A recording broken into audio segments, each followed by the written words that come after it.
कांग्रेस प्रदेश अध्यक्ष राव नरेंद्र पलवल जिला कांग्रेस कार्यालय में पत्रकारों से रूबरू हुए।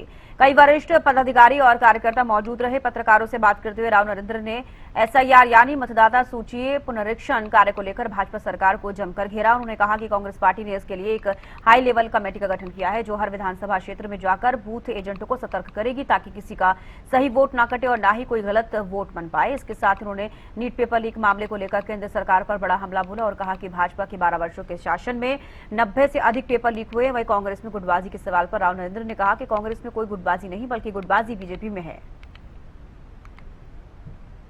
कि उनके अपने बूथ के ऊपर कोई गलत वोट न बन पाए, सही वोट कटने न पाए। जिनकी उम्र 18 साल हो गई, बेटा है, बेटी है, या जो नई शादियां होकर बच्चियां आ रही हैं, उनका सबके वोट बनाए जाए। साथ में जिनकी मृत्यु हो चुकी है या ट्रांसफर हो चुके हैं, वहां पर नहीं शिफ्ट हो गए हैं, उनके वोट काटे जाए।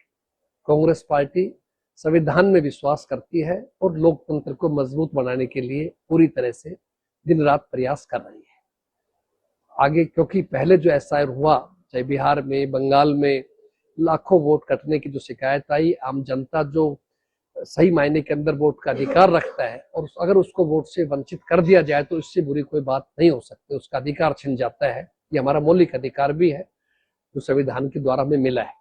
इसलिए हम पूरी तरह से चाहते हैं हरियाणा के अंदर निष्पक्ष तरीके से काम होना चाहिए। दूसरा, साथ साथ मैं चाहूंगा एक कार्यक्रम छात्रों की गूंज के नाम से जो प्रोग्राम हमारे जननेता आदरणीय राहुल गांधी जी ने कोटा से स्टार्ट किया है।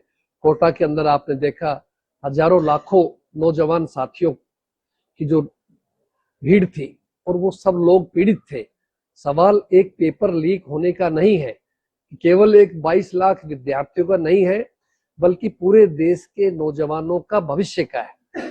जिस तरह से शिक्षा और परीक्षा के ऊपर माफियाओं का जो कब्जा हो गया और इस 12 सालों के अंदर लगभग 90 से अधिक पेपर लीक हुए, उस बात को लेकर के हमारी कांग्रेस पार्टी, हमारे यूथ कांग्रेस, हमारी एनएसयूआई, तमाम कांग्रेस के संगठन पूरे प्रदेश के अंदर इस कार्यक्रम को हम जगह जगह चला रहे हैं, लोगों को जागरूक कर रहे हैं। उनको नौजवानों के भविष्य की चिंता है और हम चाहते हैं कि घटना भविष्य में ना हो और जो दोषी है उनके खिलाफ सख्त कार्रवाई की जाए।